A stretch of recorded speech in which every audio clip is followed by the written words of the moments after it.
जब किसी कंडक्टर में चालक तार में करंट फ्लो होती है तो उसके चारों तरफ मैग्नेटिक फील्ड बनता है।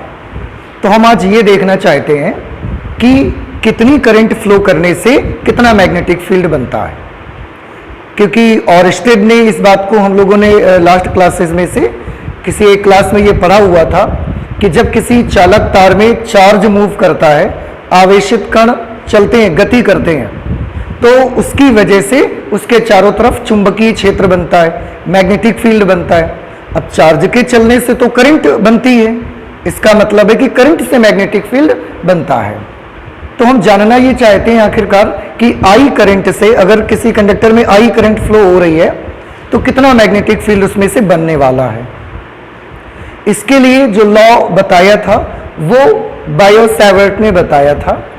ये एक वैज्ञानिक नहीं थे, ये लोग दो वैज्ञानिक हैं, एक लोगों का नाम बायो और दूसरा का नाम सैवर्ट।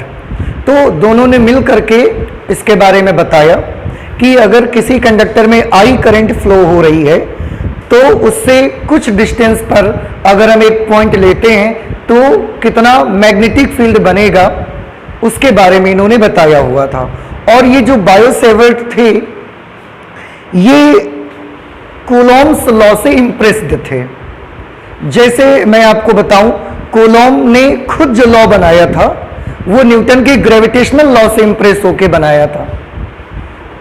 तो कूलॉम ने खुद न्यूटन के ग्रेविटेशनल लॉ से इम्प्रेस होकर बनाया और बायो-सैवर्ट ने कूलॉम्स लॉ से इम्प्रेस होकर के बनाया उन्होंने। जैसे मैं आपको छोटी सी चीज बताता हूं, उसके बाद हम इसमें आते हैं। आपको याद होगा कि कोई भी अगर द्रव्यमान है, एक ये मास है, तो इसके सेंटर से r डिस्टेंस पर अगर यहां पर हम एक गुरुत्वीय क्षेत्र की तीव्रता पता लगाना चाहें, इंटेंसिटी ऑफ ग्रेविटेशनल फील्ड, तो गुरुत्वीय क्षेत्र की तीव्रता के लिए हम लोगों ने फॉर्मूला पढ़ा था Gm/r²। m इस पार्टिकल का मास है, इसके द्रव्यमान की वजह से इससे r दूरी पर जो बिंदु है वहां पर गुरुत्वीय क्षेत्र की तीव्रता का यह फॉर्मूला था। और गुरुत्वीय क्षेत्र का सोर्स कौन है, आप देखें, ये अगर गुरुत्वीय क्षेत्र की तीव्रता है, वैसे गुरुत्वीय क्षेत्र की तीव्रता को I से रिप्रेजेंट किया गया है। तो गुरुत्वीय क्षेत्र की जो तीव्रता है उसका सोर्स कौन है, मास, द्रव्यमान। तो आप याद रखिए that mass is the source of gravitational field।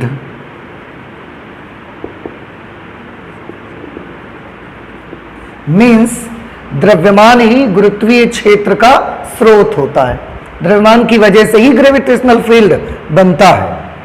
इसके बाद हमने जो दूसरा पढ़ा कि अगर एक चार्ज्ड पार्टिकल है ये Q, तो इससे r डिस्टेंस पर अगर कोई पॉइंट है तो वहां पर इलेक्ट्रिक फील्ड की इंटेंसिटी कितनी होगी, विद्युत क्षेत्र की तीव्रता का मान कितना होगा।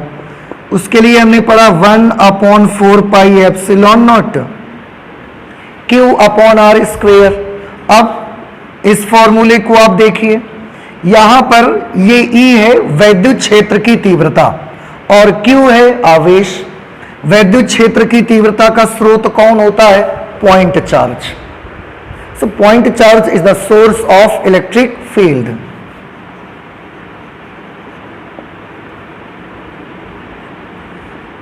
Point charge is the source of electric field. Means विद्युत क्षेत्र की तीव्रता का स्रोत बिंदु आवेश होता है। और कितना इलेक्ट्रिक फील्ड बनता है, तो एक इलेक्ट्रिक का कांस्टेंट यहां मुझे लगाना पड़ेगा, उसके बाद इलेक्ट्रिक फील्ड का सोर्स लिखेंगे, अपॉन डिस्टेंस का स्क्वायर कर देंगे। यही चीज बिल्कुल यहां पर थी, आप देख सकते हैं। यहां पर सबसे पहले ये G आ रहा है, तो ये G ग्रेविटेशनल का कांस्टेंट है, जिसे आप सार्वत्रिक गुरुत्वाकर्षण नियतांक कहते थे, यूनिवर्सल ग्रेविटेशन कांस्टेंट। वो G पहले कांस्टेंट आया, यहां भी कांस्टेंट था, ये इलेक्ट्रिक का कांस्टेंट है, ये ग्रेविटेशनल का कांस्टेंट है। उसके बाद ग्रेविटेशनल फील्ड का सोर्स आया, देखिए जैसे यहां पर इलेक्ट्रिक फील्ड का सोर्स आ रहा था, सोर्स अपॉन डिस्टेंस का स्क्वायर, यहां पर भी सोर्स अपॉन डिस्टेंस का स्क्वायर। तो दोनों में बहुत सिमिलरिटी है, आप देख सकते हैं, काफी कुछ मिलते जुलते हैं। तो किसी भी फील्ड की हम अगर उसके लिए फॉर्मूला बनाना चाहते हैं, उसकी वैल्यू फाइंड आउट करना चाहते हैं, तो उसके लिए अब हम एक चीज समझ रहे हैं कि क्या क्या होना चाहिए। सबसे पहले क्या लिखा होना चाहिए, उसका कांस्टेंट। अगर वो गुरुत्वीय क्षेत्र है तो गुरुत्व का कांस्टेंट रहना चाहिए। अगर वो वैद्युत क्षेत्र के बारे में हम फाइंड कर रहे हैं तो इलेक्ट्रिसिटी का कांस्टेंट वहां पर आना चाहिए। और उसके साथ कांस्टेंट के बगल में क्या होना चाहिए, उस फील्ड का जो सोर्स होगा वो होना चाहिए। इलेक्ट्रिक फील्ड है तो उसका सोर्स पॉइंट चार्ज आना चाहिए, ग्रेविटेशनल फील्ड है तो उसका सोर्स द्रव्यमान मास आना चाहिए, और अपॉन में क्या आना चाहिए, डिस्टेंस का स्क्वायर। इन्हीं सब चीजों को देख करके, मेनली इलेक्ट्रिक फील्ड को देख करके, बायो-सेवर्ट ने मैग्नेटिक फील्ड के बारे में भी सोचा कि जब गुरुत्वीय क्षेत्र का यह सूत्र हो सकता है, उसकी इंटेंसिटी का वैद्युत क्षेत्र की इंटेंसिटी का इस प्रकार से फॉर्मूला हो सकता है, तो शायद इसी प्रकार का कोई ना कोई फॉर्मूला मैग्नेटिक फील्ड के लिए भी लागू हो सकेगा। उन्होंने बनाया इसके लिए फॉर्मूला। क्या बनाया कि यहां पर, क्योंकि हमने इससे पहले क्या पढ़ा था, हमने इससे पहले पढ़ा था करंट से मैग्नेटिक फील्ड बनता है। इसका मतलब है कि मैग्नेटिक फील्ड का सोर्स अभी तक की जानकारी के मुताबिक कौन था, करंट। तो उन्होंने करंट को लेकर फॉर्मूला बनाया कि यहां पर एक कंडक्टर है और इसमें करंट आई फ्लो हो रही है। अगर करंट आई फ्लो हो रही है तो यहां से आर डिस्टेंस पर जो भी पॉइंट है वहां पर मैग्नेटिक फील्ड की वैल्यू कितनी होगी। तो उनका कहना था कि सबसे पहले इन दोनों फॉर्मूलों की तरह एक मैग्नेटिज्म का कांस्टेंट आना चाहिए। सबसे पहले मैग्नेटिज्म का कांस्टेंट म्यू नॉट अपॉन 4 पाई। म्यू नॉट अपॉन 4 पाई पे हम आएंगे बाद में। अभी फिलहाल आप ये समझ लें कि जिस तरीके से गुरुत्व का कांस्टेंट अलग है, वैद्युत के लिए अलग कांस्टेंट है, ऐसे ही मैग्नेटिज्म चुंबकत्व के लिए एक अलग कांस्टेंट है, म्यू नॉट अपॉन 4 पाई, जिसमें म्यू नॉट को हम माध्यम की चुंबकशीलता कहते हैं। अभी हम जब इस पर आएंगे हम लिख देंगे। कांस्टेंट के साथ फिर साइड में क्या आना चाहिए, उसके साथ चुंबकीय क्षेत्र का सोर्स। तो अभी तक के नॉलेज के मुताबिक चुंबकीय क्षेत्र का सोर्स कौन था, करंट। उन्होंने यहां पर करंट लिखी अपॉन डिस्टेंस का स्क्वायर आर स्क्वायर। तो सबसे पहले ये फॉर्मूला सोचा गया, लेकिन हमने जब इस फॉर्मूले को अप्लाई किया, वैल्यूज फाइंड आउट की, तो ये पाया कि ये फॉर्मूला उतनी अच्छी वैल्यू हमको नहीं देता। मतलब ये जो फॉर्मूला है ये मैग्नेटिक फील्ड के लिए लागू नहीं हो पा रहा है। तो इस फॉर्मूले को क्या कर दिया गया, अमान्य कर दिया गया। यह फॉर्मूला रॉन्ग माना गया क्योंकि इस फॉर्मूले से हमको अच्छे रिजल्ट प्राप्त नहीं हो पा रहे थे। अब प्रॉब्लम कहां पर थी और उसको सॉल्व कैसे किया गया, तो बायो-सेवर्ट ने इसके लिए एक और नई चीज सोची। क्या नई चीज सोची, उन्होंने ये देखा कि क्योंकि इलेक्ट्रिक फील्ड से ही इसको देख करके ही इन्होंने ये फॉर्मूला बनाया हुआ था, तो उन्होंने इसके लिए ये सोचा कि क्योंकि इसमें जो भी सोर्स होता है इलेक्ट्रिक फील्ड का, वो सोर्स कैसा होता है, पॉइंट चार्ज होता है, बिंदु आवेश होता है। लेकिन इसमें सोर्स कौन है, करंट। और करंट तो फ्लो होती है, बहती है, लेकिन जब हम पॉइंट चार्ज कहते हैं तो पॉइंट चार्ज में तो ऐसा फीलिंग नहीं आता ना कि पॉइंट चार्ज बहता होगा, पॉइंट चार्ज चलता होगा। उसके तो रुके रहने से ही इलेक्ट्रिक फील्ड बनता है। पर जब हम बात करते हैं करंट की, so it strikes in our mind कि करंट जरूर कंडक्टर में एक स्थान से दूसरे स्थान तक क्या करती होगी, फ्लो करती होगी, बहती होगी, प्रवाहित होती होगी। जब आपको बोला जाता है कि बिंदु आवेश, तो आपके मन में तुरंत ही एक बात आती है कि बिंदु आवेश है तो वो स्टैटिक ही होगा, स्टेबल होगा, रुका हुआ होगा, स्थिर होगा, स्टेशनरी होगा। लेकिन जब भी आपको एक शब्द बोला जाता है विद्युत धारा, तो तुरंत आपके मन में एक बात स्ट्राइक करती है कि विद्युत धारा तो ऐसी नहीं होगी ना जो रुकी हुई हो, रुकी हुई करंट हो। करंट तो हमेशा क्या करती है? फ्लो। तो उन्होंने बोला कि करंट के साथ में एक चीज हमेशा लगी रहेगी। क्यों? क्योंकि करंट किसी कंडक्टर में फ्लो होगी, उसके लिए एक चीज हमेशा उसके साथ होगी, लेंथ। अगर चार्ज पॉइंट चार्ज है तो उसके लिए लेंथ जरूरी नहीं है ना, वो तो बिंदु आवेश है, कहीं पर भी पॉइंट रखा रहेगा। लेकिन जब हम बात करंट की करते हैं, विद्युत धारा की करते हैं, तो विद्युत धारा का प्रवाहित होना बहुत आवश्यक है। और प्रवाहित होना, आप ये सोचिए, किसी चीज का प्रवाहित होना, कोई भी चीज एक जगह से दूसरी जगह तक चल के जा रही है, ये आप कैसे समझते हो? उसके लिए कम से कम दो बिंदु आपको देखने पड़ते हैं। पानी एक जगह से दूसरी जगह तक अगर फ्लो हो रहा है और उसका केवल एक बिंदु आपको दिखाया जाए, पॉइंट, आप कभी नहीं जान पाओगे कि पानी फ्लो हो रहा है। किसी का फ्लो देखने के लिए, वो वाटर का फ्लो अगर देखना ही है आपको, तो आपको एक बिंदु यहां, एक बिंदु यहां देखोगे, फिर आप चेक करोगे कि पानी चल के यहां से यहां तक गया, तो हम कहेंगे कि फ्लो हो रहा है। लेकिन केवल एक पॉइंट आपको दिखाया जाए, आप नहीं समझ सकते कि पानी फ्लो भी हो रहा है। तो करंट क्योंकि फ्लो होती है, इसलिए उसके साथ एक चीज कंपल्सरीली जुड़ी रहेगी, कनेक्ट रहेगी, और वो है कंडक्टर की लेंथ। इतनी बात समझ में आई आपको कि लेंथ के बगैर करंट का फ्लो होना हम समझ भी तो नहीं पाएंगे। तो करंट के साथ में लेंथ का जुड़ा होना बेहद आवश्यक है।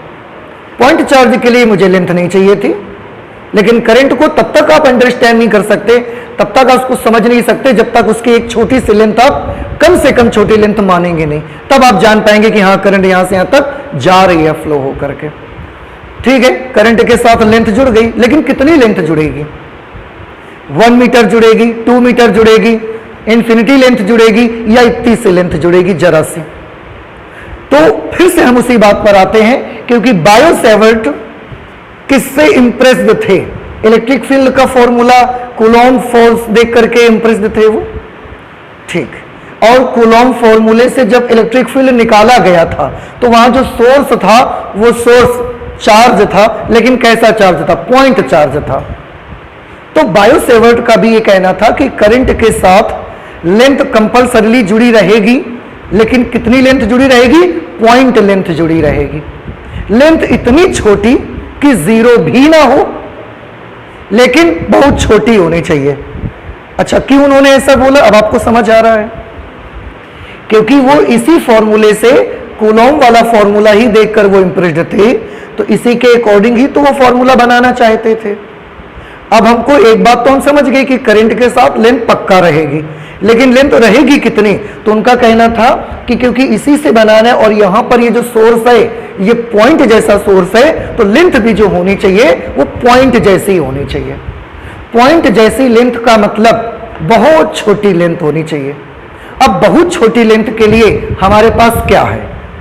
बहुत छोटी लेंथ के लिए हमारे पास कैलकुलस में एक तरीका है कि जब भी कभी आपको किसी चीज की बहुत छोटी लेंथ लेनी हो, तो आप उस लेंथ को dl मान लीजिए। याद आया आप सबको? तो उन्होंने भी उस छोटी सी लेंथ को dl मान लिया, और करंट के साथ उस dl को लगा के रखा हमेशा।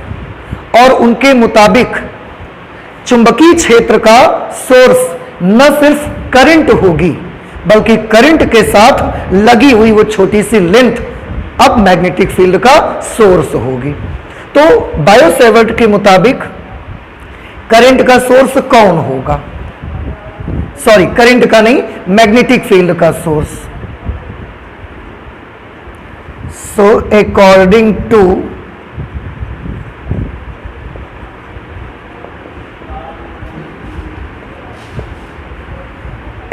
To Biot Savart, source of magnetic field, Biot Savart के अनुसार चुंबकीय क्षेत्र का स्रोत कौन रहेगा? चुंबकीय क्षेत्र का स्रोत क्या केवल I चुंबकीय क्षेत्र का स्रोत हो सकता है? अब आप सब लोग समझने लगे कि only I will not be the source of magnetic field. इसके साथ लेंथ जुड़ी रहेगी, और कितनी लेंथ लगी रहेगी? इसके साथ dl लेंथ लगी रहेगी। ठीक है, तो छोटे से छोटा मैग्नेटिक फील्ड का जो सोर्स होगा वो I इंटू dl होगा। तो आज के बाद हमेशा के लिए याद कर लीजिए, चुंबकीय क्षेत्र का स्रोत I नहीं है, चुंबकीय क्षेत्र का स्रोत क्या है? I into dl। हाँ, जब किसी कंडक्टर में करंट फ्लो होती है तो उससे चुंबकीय क्षेत्र बनता है, लेकिन स्रोत कौन होगा उसका? I into dl। और इसका उन्होंने एक नाम भी रखा, इसका उन्होंने एक नाम भी रखा, it is called current element.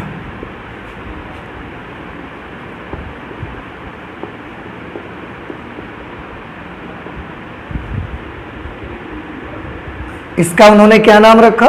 Current element, जिसे आप हिंदी में बोल सकते हैं धारा अवयव। ठीक, तो क्या अब ये अब आपको ये बात समझ में आ गई है? ओके। बायो-सेवर्ट ने अब इसे लेकर, जो करंट एलिमेंट हमने बनाया, इसे लेकर उन्होंने मैग्नेटिक फील्ड का फॉर्मूला प्रिपेयर किया।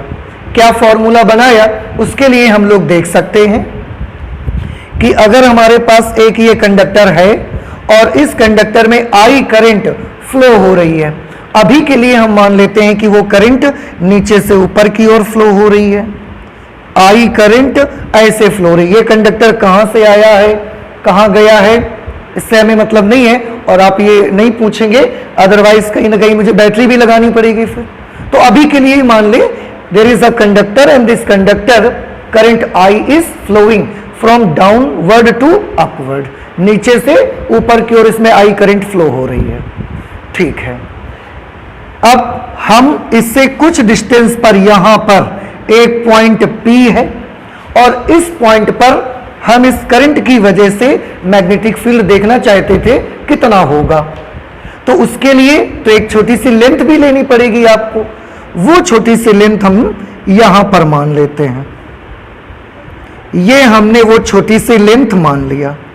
ये लेंथ बहुत छोटी होनी चाहिए, बिल्कुल जीरो तो नहीं होनी चाहिए, लेकिन जीरो को अप्रोच करना चाहिए, क्योंकि अगर ये लेंथ जीरो ही मान लेंगे हम, आपको ये लग सकता है कि अगर बहुत ही छोटी मान रहे हैं तो जीरो ही क्यों ना मान लो। तो अगर हम लेंथ ही जीरो कर देंगे तो सोर्स ही नहीं रहेगा, अगर सोर्स ही नहीं रहेगा तो मैग्नेटिक फील्ड कैसे बनेगा? तो जीरो भी नहीं करना है, लेकिन ऐसी लेंथ लेनी है कि वो जीरो को अप्रोच करे, लगभग जीरो के आसपास ही हो वो।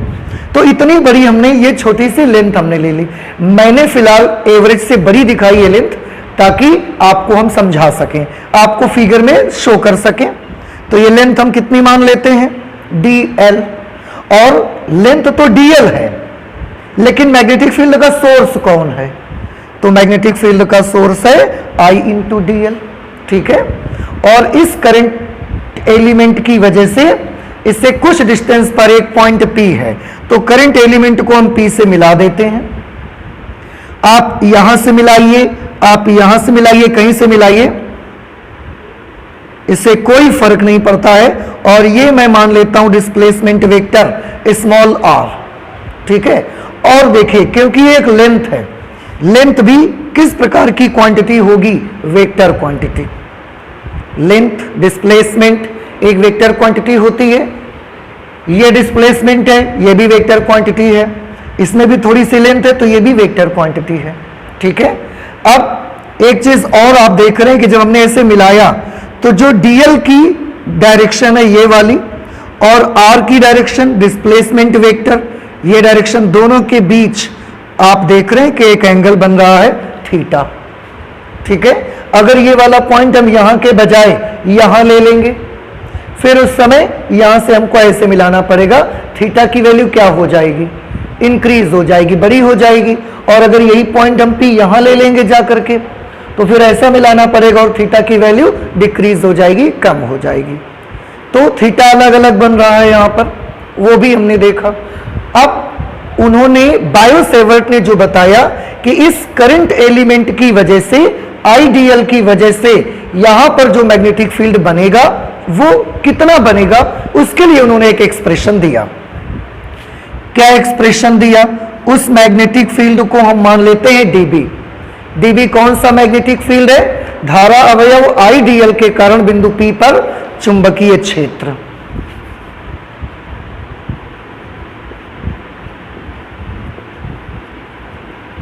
धारा अवयव IDL के कारण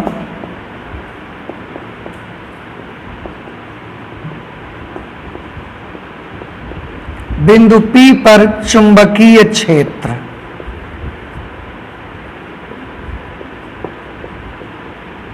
सबसे पहले इसका हम सदिश रूप लिखेंगे, उसका वेक्टर फॉर्म हम आपको बताएंगे कि उन्होंने इसकी वेक्टर फॉर्म क्या दी थी।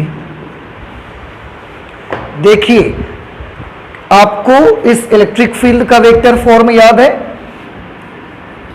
Electric field, because electric field is a vector quantity, in fact any field is a vector quantity, कोई भी फील्ड हो, gravitational field, electric field, magnetic field, all the fields are vector quantities.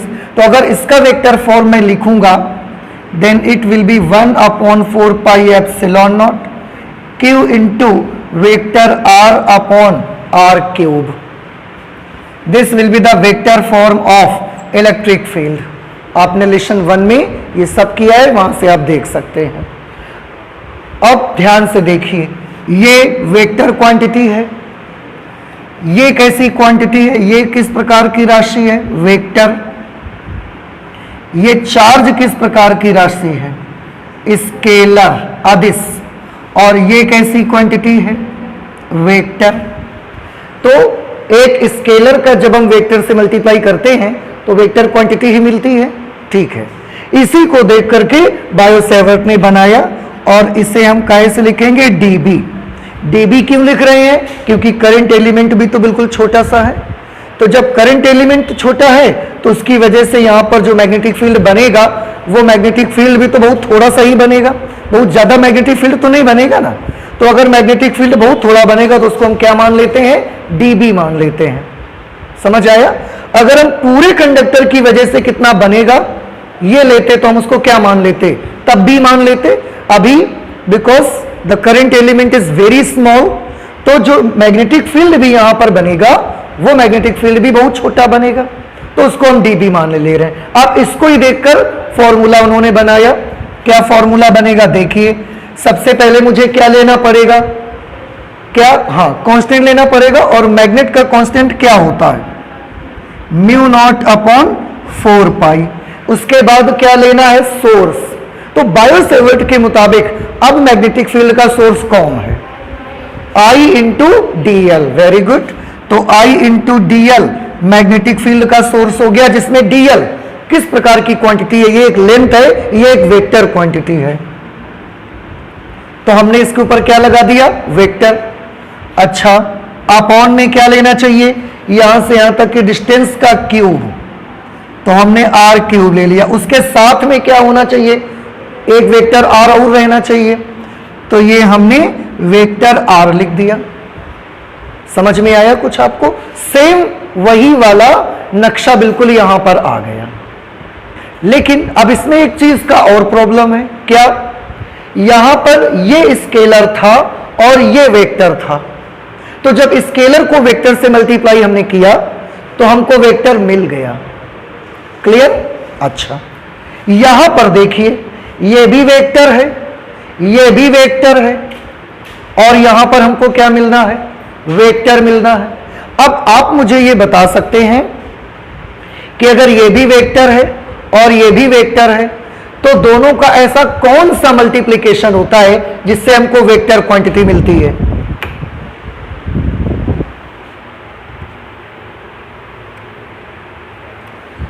आप बताइए, दोनों का ऐसा कौन सा प्रोडक्ट होता है जिसका प्रोडक्ट करके वेक्टर क्वांटिटी मिले?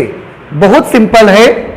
Charge is a scalar quantity, displacement vector is a vector quantity. Scalar को वेक्टर से मल्टीप्लाई करते हैं, नॉर्मल मल्टीप्लिकेशन होता है, तो वेक्टर क्वांटिटी मिलती है। यहां दो वेक्टर है, यहां केवल दोनों में एक वेक्टर था, यहां दोनों के दोनों वेक्टर हैं, और जब दो वेक्टर्स का प्रोडक्ट करेंगे तो हमको वेक्टर क्वांटिटी मिलनी चाहिए। आपने क्लास 11th में वेक्टर एनालिसिस में पढ़ा हुआ है। ऐसा कौन सा प्रोडक्ट है दो वेक्टर्स का ऐसा कौन सा प्रोडक्ट है जिनमें दो वेक्टर का मल्टीप्लिकेशन करेंगे और हमको वेक्टर क्वांटिटी मिलेगी? प्रोडक्ट दो तरह का होता था, मैं आपको रिमाइंड करा देता हूं। एक स्केलर प्रोडक्ट अदिश गुणनफल और एक वेक्टर प्रोडक्ट क्रॉस प्रोडक्ट सदिश गुणनफल। अब आप बताइए, जब दो के दो वेक्टर हैं तो डॉट प्रोडक्ट करके हम ये वेक्टर ला सकते हैं या क्रॉस प्रोडक्ट करके हम ये वेक्टर ला सकते हैं? नहीं याद आया? क्रॉस प्रोडक्ट करके ला सकते हैं। याद कीजिए थोड़ा सा, अगर हमने ए क्रॉस बी किया हुआ है तो ये वेक्टर क्वांटिटी देता था, अगर हमने ए डॉट बी किया है तो ये स्केलर क्वांटिटी देता था हमको। तो यहां हमें प्रॉब्लम नहीं थी क्योंकि एक स्केलर एक वेक्टर है। यहां पर बायोसेवर्ट को क्या चीज दिखी? दो वेक्टर्स हैं और प्रोडक्ट भी ऐसा होना चाहिए उनका जिससे वेक्टर क्वांटिटी मिले। तो दो वेक्टर्स का ऐसा प्रोडक्ट जो वेक्टर क्वांटिटी देता है, that is cross product. So he applied here a sine that is not dot, that is cross. अब आपको यह समझ में आया कि क्रॉस क्यों लग रहा है? बाकी पूरा नक्शा वही है, क्रॉस लगाना पड़ा, दिस इज कंपल्सेशन, जरूरी है, बिल्कुल लगाना ही पड़ेगा आपको। तो नक्शा वही, एम्प्रेस क्योंकि उससे थे, बनाया उसी से उन्होंने, लेकिन क्रॉस प्रोडक्ट उन्हें लगाना पड़ा। So this is the vector form of magnetic field developed by current element at distance r. Okay, ठीक है। हम इसका मैग्नीट्यूड देखना चाहते हैं, that what will be its magnitude, परिमाण कितना होगा इसका। तो परिमाण के लिए, क्योंकि आप तो बेटा जानते ही हैं magnetic field is a vector quantity and any vector quantity has two things, the very first one is magnitude and the other one is its direction. परिमाण के साथ साथ सदिश राशि में दिशा भी होती है। तो हमने वेक्टर फॉर्म तो देख लिया, अब हम इसका मैग्नीट्यूड देखना चाहते हैं कि परिमाण क्या होगा उसका। परिमाण इस मैग्नीट्यूड का क्या होगा, उसके लिए मॉड्यूलस लगा दिया हमने, इधर भी मॉड्यूलस लगाएंगे। तो ये सारी चीजें तो कांस्टेंट है, ये वेक्टर क्वांटिटी है तो इसमें मॉड्यूलस लगा लो आप केवल। यहां पर आएगा mu naught upon 4 pi I upon are cube mod of DL cross R. ठीक है। अब आप मुझे बताइए ए क्रॉस बी का फॉर्मूला क्या हो सकता है? A B sine theta N cap.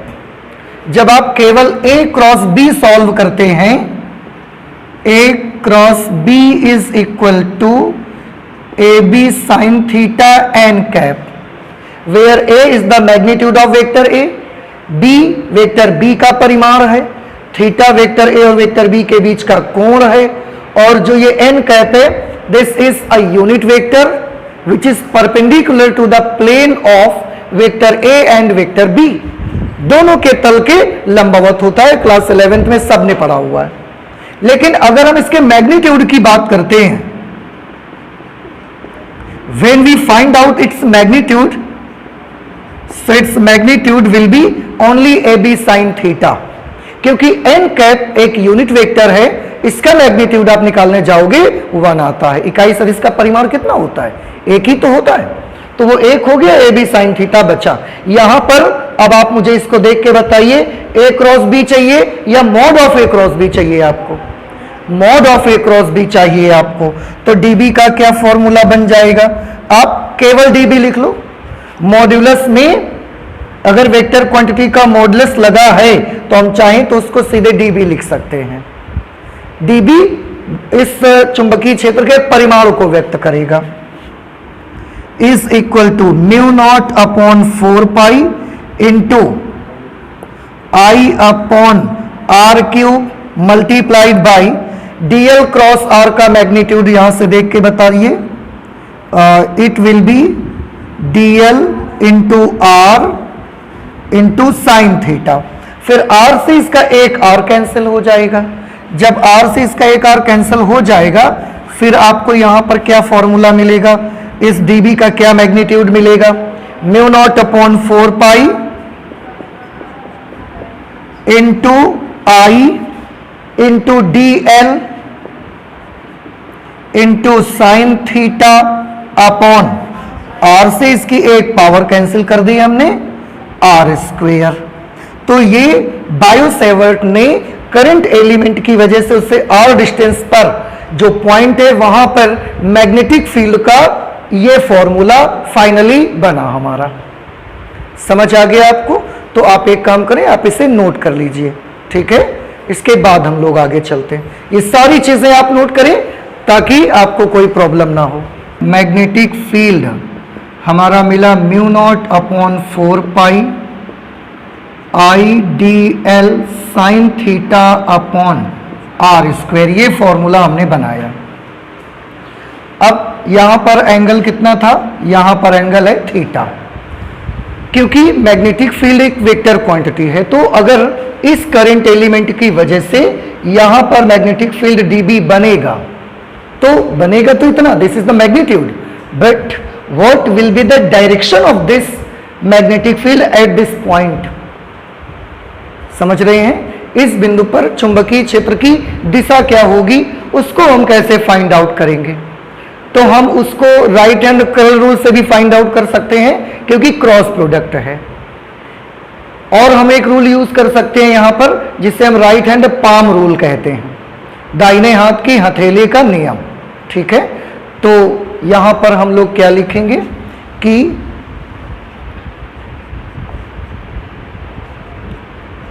कि धारावयव के कारण जो उत्पन्न चुंबकीय क्षेत्र होगा उसको हम चुंबकीय क्षेत्र की दिशा, यहां पर मैं इसको लिखे देता हूं,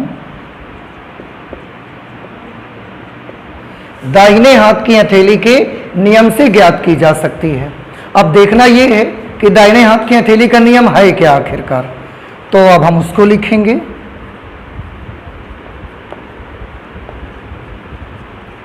दाहिने हाथ की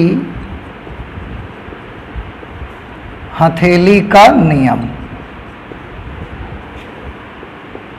ठीक है? देखिए मैं आपको बताता हूं कि दाहिने हाथ की हथेली का क्या नियम है। बहुत सिंपल सा लॉ है। सबसे पहले आपको कौन सा हाथ यूज करना है? अपना नाम से पता चल रहा है दाहिना हाथ यूज करना है। फिलहाल मैं जिस पोजीशन पे हूं ये मेरा दाहिना हाथ है, ठीक है?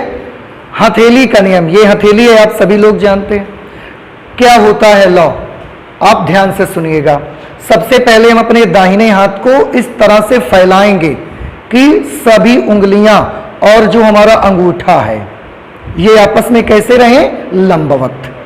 उंगलियां और अंगूठे के बीच कितने डिग्री का एंगल बनना चाहिए? 90 डिग्री। ऐसा फैलाना है आपको। इसके बाद क्या करना है? इसके बाद अंगूठे को आपको करंट की डायरेक्शन पे रख देना है। अंगूठा किस डायरेक्शन पे रखेंगे? करंट की डायरेक्शन में। उंगलियों को किधर की तरफ करेंगे? उंगलियों को उस दिशा में आप फैलाएंगे जिस दिशा में बिंदु P होगा, जहां पर आपको चुंबकीय क्षेत्र की तीव्रता ज्ञात करनी होगी। जैसे ही आप ऐसा हाथ सेट करके रख देंगे उसके बाद चुंबकीय क्षेत्र की दिशा क्या होगी? तो आंसर है चुंबकीय क्षेत्र की दिशा हमारी हथेली के लंबवत होगी।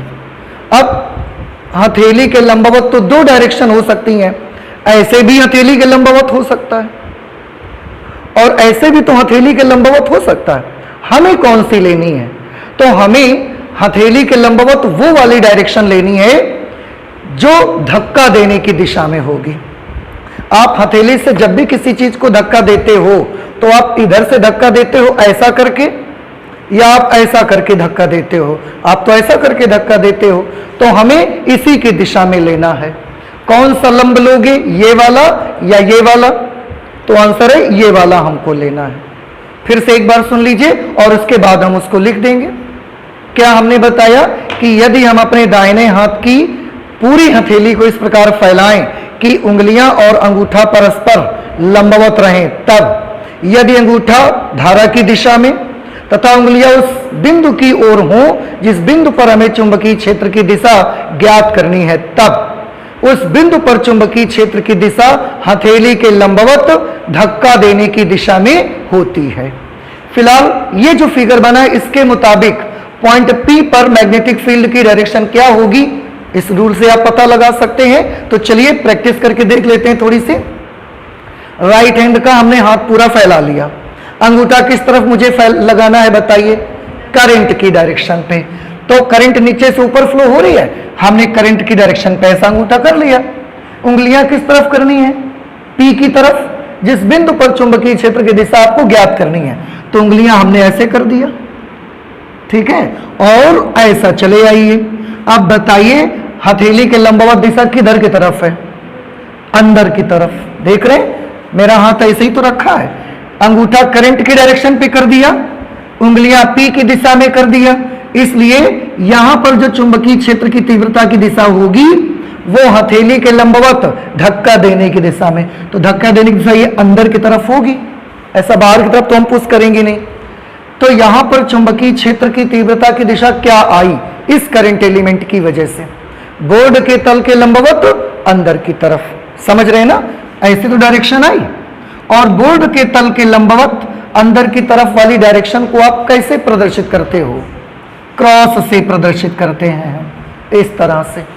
तो उस पॉइंट पर चुंबकीय क्षेत्र की दिशा क्या होगी, अंदर की तरफ होगी, बोर्ड के तल के लंबवत अंदर की तरफ होगी। सपोज कीजिए कि एक पॉइंट यहां पर आपको दे दिया गया Q, and please tell me that what will be the direction of magnetic field at this point due to this current. फिर से आप अपने राइट हैंड को सेट कीजिए। कैसा सेट करना है, ऐसा फैलाना है, अंगूठा करंट की डायरेक्शन पे, उंगलियां उस बिंदु की ओर जिस बिंदु पर चुंबकीय क्षेत्र चाहिए आपको।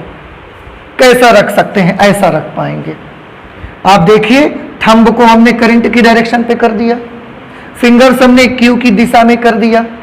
आप बताइए इस पॉइंट पर मैग्नेटिक फील्ड की डायरेक्शन किधर की तरफ होगी, हथेली के लंबवत होगी, और लंबवत के साथ साथ धक्का देने की दिशा में। तो हथेली के लंबवत तो ऐसा भी हो सकता है, ऐसा भी हो सकता है, लेकिन धक्का देने वाली दिशा इन दोनों में से कौन सी है, ये वाली। तो बोर्ड के तल के लंबवत बाहर की ओर। तो इस पॉइंट पर जो मैग्नेटिक फील्ड आपको मिलेगा वो बोर्ड के तल के लंबवत बाहर की ओर होगी। और उस डायरेक्शन को हम कैसे शो करते हैं, पॉइंट से शो करते हैं। क्यों ऐसा करते हैं ये भी हमने बता रखा है, आप देख सकते हैं फिर से, ठीक है। तो क्या समझ में आ गया रूल आपको? अब हम इस रूल को शब्दों में नोट कर सकते हैं, ठीक है।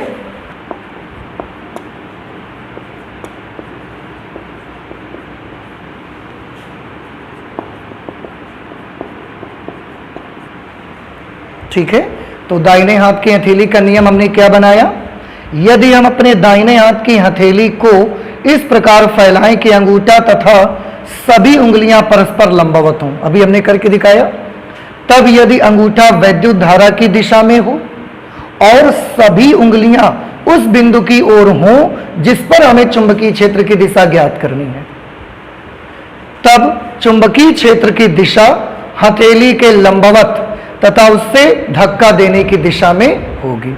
इस तरह से आप कभी भी करंट एलिमेंट की वजह से मैग्नेटिक फील्ड की डायरेक्शन पता लगा सकते हैं किसी भी पॉइंट पर।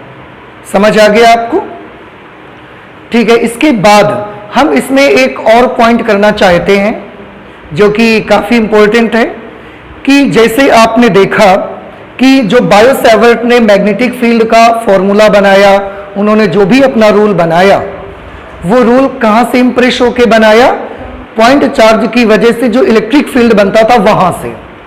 तो अब हम ये देखना चाहते हैं कि क्योंकि फॉर्मूला तो वहीं से बना हुआ है, लेकिन चुंबकीय क्षेत्र और वैद्युत क्षेत्र इन दोनों में तुलना करना चाहते हैं, हम कंपैरिजन करना चाहते हैं। ठीक है, कंपैरिजन इस बात का कि आखिरकार दोनों में क्या समानताएं हैं और उनमें दोनों में क्या आपस में अंतर है। What are the similarities and what are the differences between electric field and magnetic field? Okay, magnetic field intensity and electric field intensity दोनों में हम कंपेयर करना चाहते हैं कि इन दोनों में क्या सिमिलैरिटीज हैं और क्या उनमें डिफरेंसेस हैं। ठीक है, सबसे पहले मैं इन दोनों के फॉर्मूले आपको लिख के दिखाता हूं, आप याद करें। इलेक्ट्रिक फील्ड का formula due to a point charge, यहाँ पर हमने बनाया था 1/4 pi epsilon naught dq upon are square. और अगर हम इसका वेक्टर फॉर्म बनाते तो इसकी वेक्टर फॉर्म क्या बनेगी? dE is equal to 1/4 pi epsilon naught dq into vector r upon are cube. Similarly magnetic field के लिए जो फॉर्मूला बना, बायो सेवर्ट ने बनाया, वो फॉर्मूला मिला म्यू नॉट अपॉन 4 पाई और I into D L into sine theta upon are square.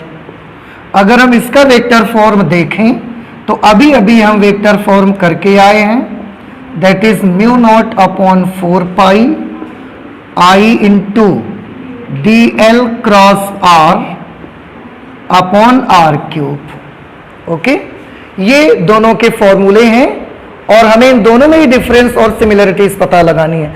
सबसे पहले मैं इन दोनों में क्या समानताएं हैं उनको कर देता हूं। नंबर 1 हम देखना चाहते हैं समानताएं।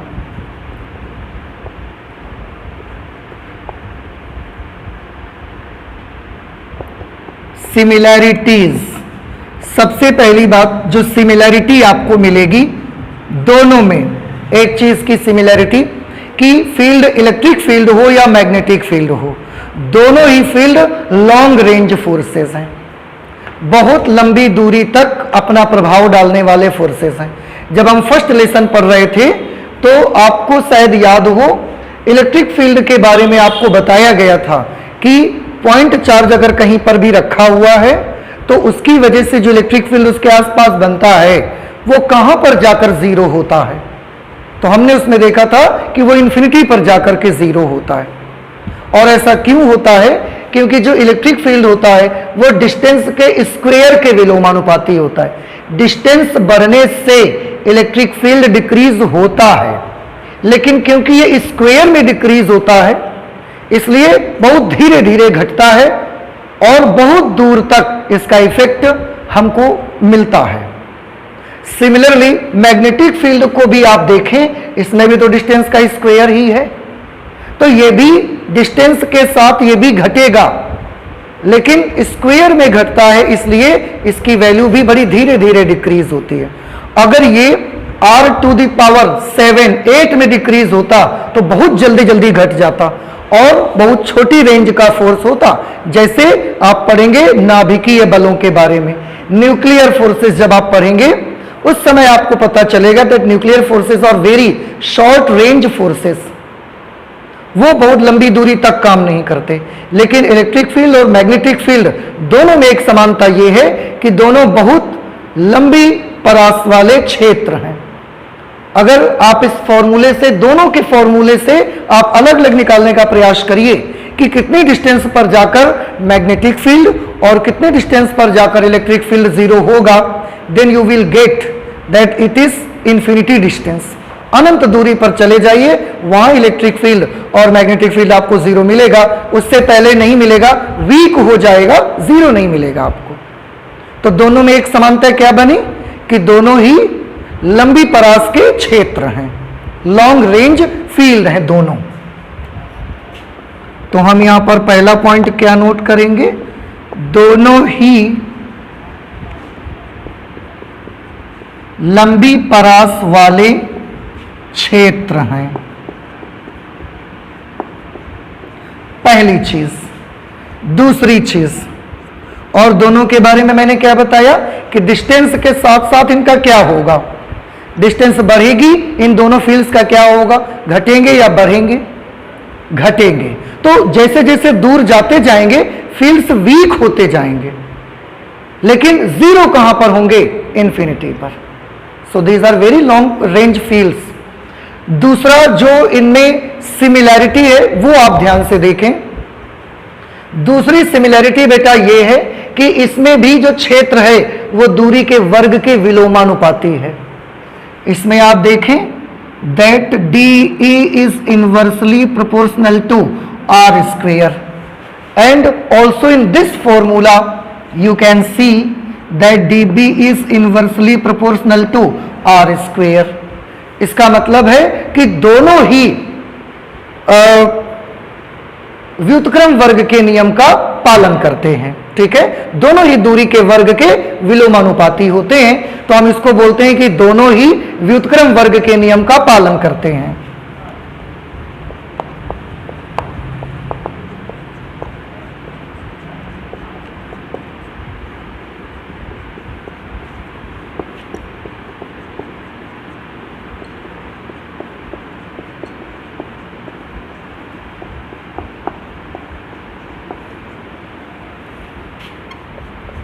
सी, तीसरी सिमिलरिटी इन दोनों में क्या है? तीसरी सिमिलरिटी बेटा ये है, आपको याद होगा जो इलेक्ट्रिक फील्ड होता है वैद्युत क्षेत्र, ये अध्यारोपण के सिद्धांत का पालन करता है, सुपरपोजिशन प्रिंसिपल को फॉलो करता है। क्या होता है सुपर प्रिंसिपल का प्रिंसिपल?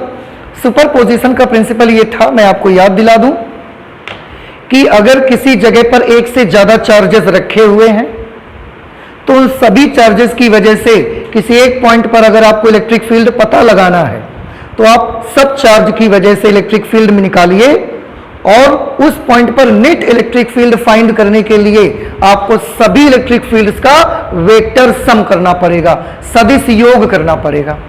सिमिलरली मैग्नेटिक फील्ड में भी ऐसा ही होगा। अगर बहुत सारे कंडक्टर, अभी हमने माना था, उस कंडक्टर में बहुत सारे करंट एलिमेंट हो सकते हैं, इतने छोटे छोटे तो बहुत हो सकते हैं ना। अगर पूरे करंट कंडक्टर की वजह से आप मैग्नेटिक फील्ड निकालेंगे तो कैसे निकालेंगे? उसमें जितने करंट एलिमेंट बनेंगे सबकी वजह से अलग अलग मैग्नेटिक फील्ड निकालिए और सबका वेक्टर सम कर दीजिए। इसलिए दोनों ही अध्यारोपण के सिद्धांत का पालन करते हैं, ये हम लिख सकते हैं।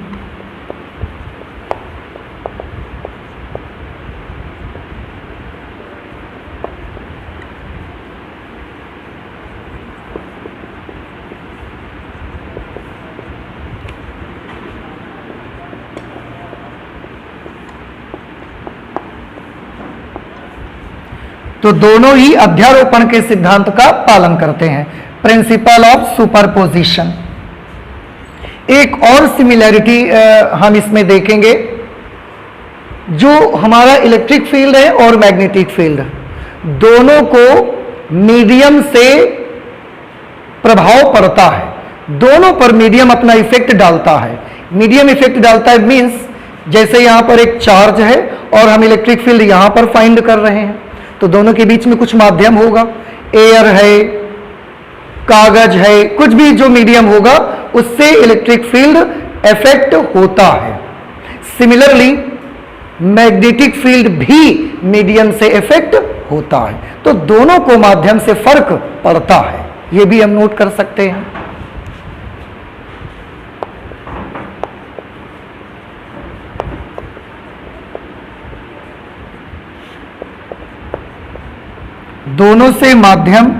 दोनों को माध्यम से फर्क पड़ता है, अर्थात दोनों फील्ड माध्यम पर निर्भर करते हैं, आप ये भी लिख सकते हैं।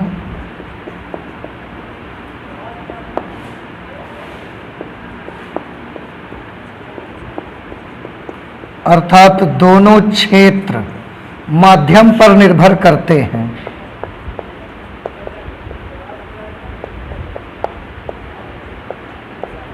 दोनों क्षेत्र माध्यम पर निर्भर करते हैं।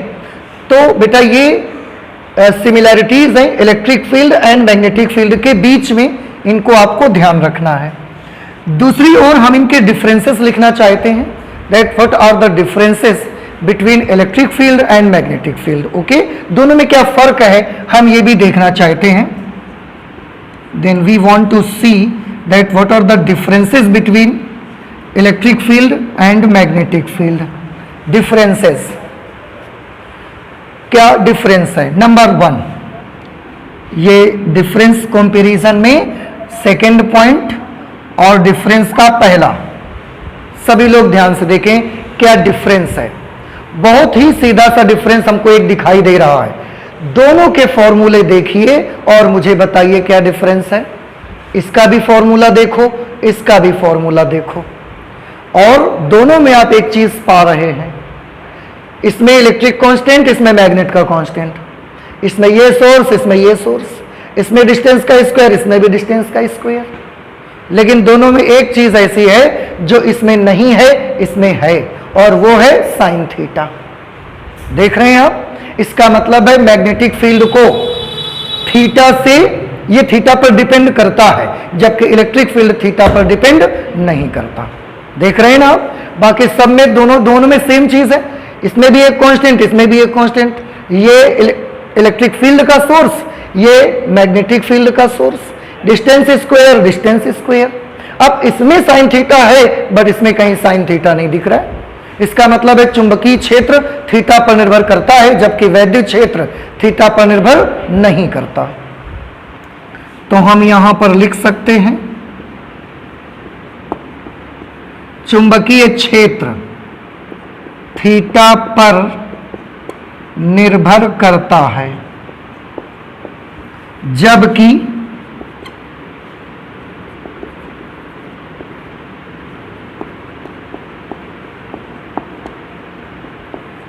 वैद्युत क्षेत्र थीटा पर निर्भर नहीं करता।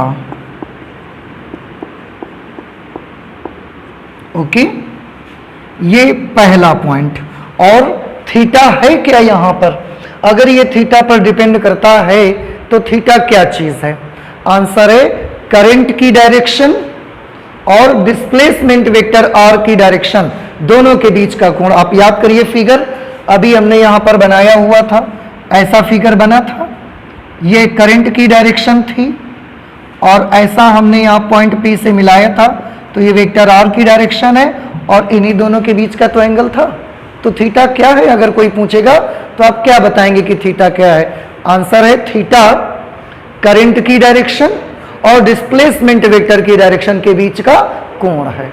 So theta is the angle between the direction of current and displacement vector. बस हम चाहें तो यहां पर इस पॉइंट को मैं नोट कर सकता हूं।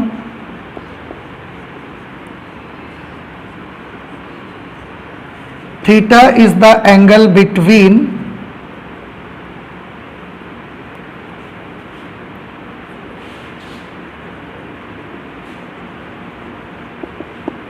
the direction of current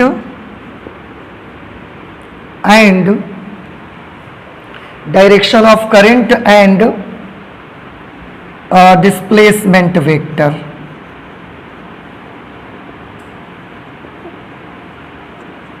Displacement vector means R.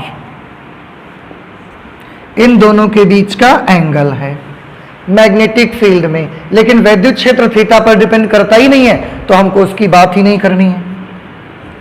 Second point बहुत इंपॉर्टेंट, ध्यान से देखिए।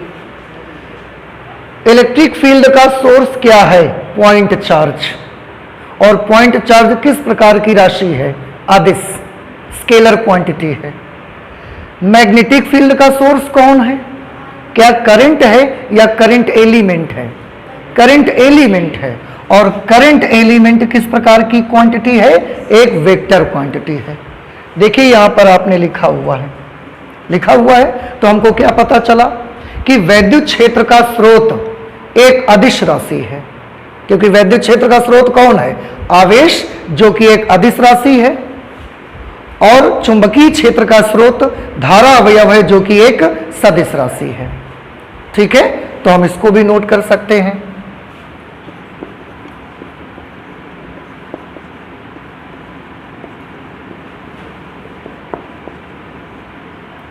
वैद्युत क्षेत्र का स्रोत एक बिंदु आवेश है। वैद्युत क्षेत्र का स्रोत एक बिंदु आवेश है, जो कि एक अदिश राशि है।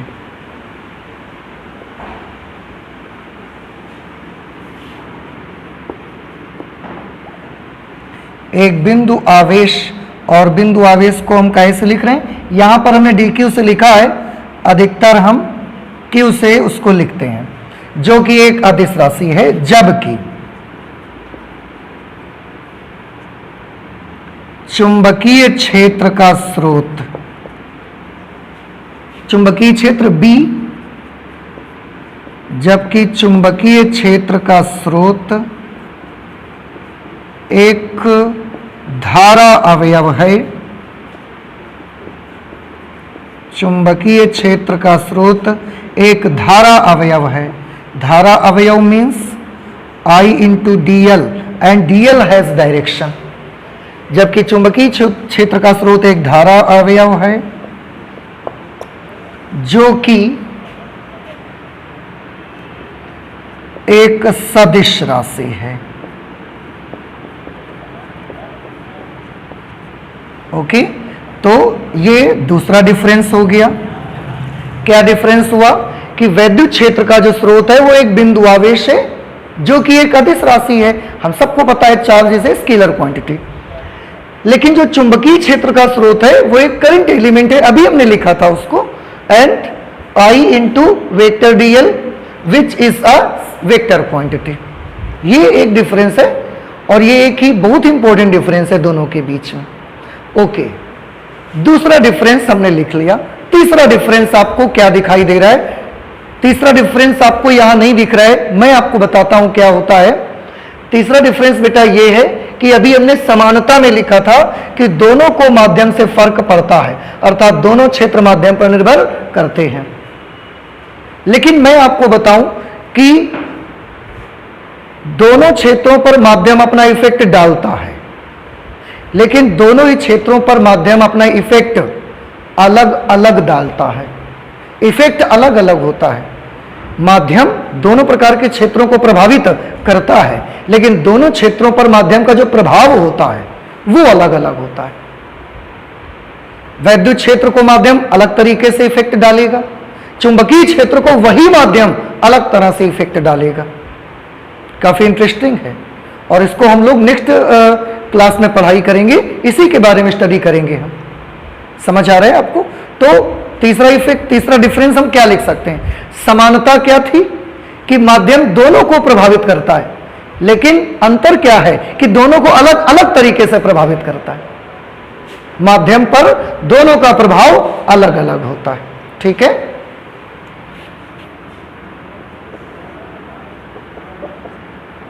माध्यम दोनों प्रकार के क्षेत्रों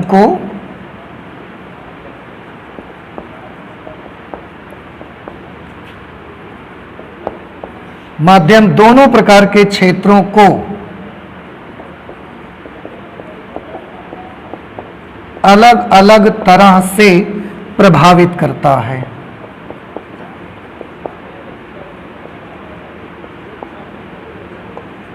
ये चीज, तो ये डिफरेंस है। लेकिन सिमिलैरिटी क्या थी कि माध्यम प्रभावित तो दोनों को करता है, ये समानता थी, लेकिन दोनों को अलग अलग तरह से वो इफेक्ट डालता है, ये डिफरेंस है। और इन्हीं के बारे में हम लोग अपनी नेक्स्ट क्लास में स्टडी करेंगे। सो आई होप कि आपको electric field and magnetic field में सिमिलैरिटीज और डिफरेंसेस अच्छे से समझ में आ गए होंगे। तो आज हम लोगों ने क्या क्या स्टडी किया? आज हम लोगों ने बायो-सेवर्ट का रूल, उन्होंने क्या बताया था वो पूरा बेसिक से हमने स्टडी किया, फॉर्मूला बनाया, मैग्नेटिक फील्ड की डायरेक्शन को कैसे निकाला करेंगे इसको भी हमने स्टडी किया, और सिमिलैरिटीज और डिफरेंसेस भी देखे। इससे रिलेटेड बाकी सारी चीजें भी हम लोग स्टडी करेंगे, लेकिन नेक्स्ट क्लास पे करेंगे। ठीक है, थैंक यू।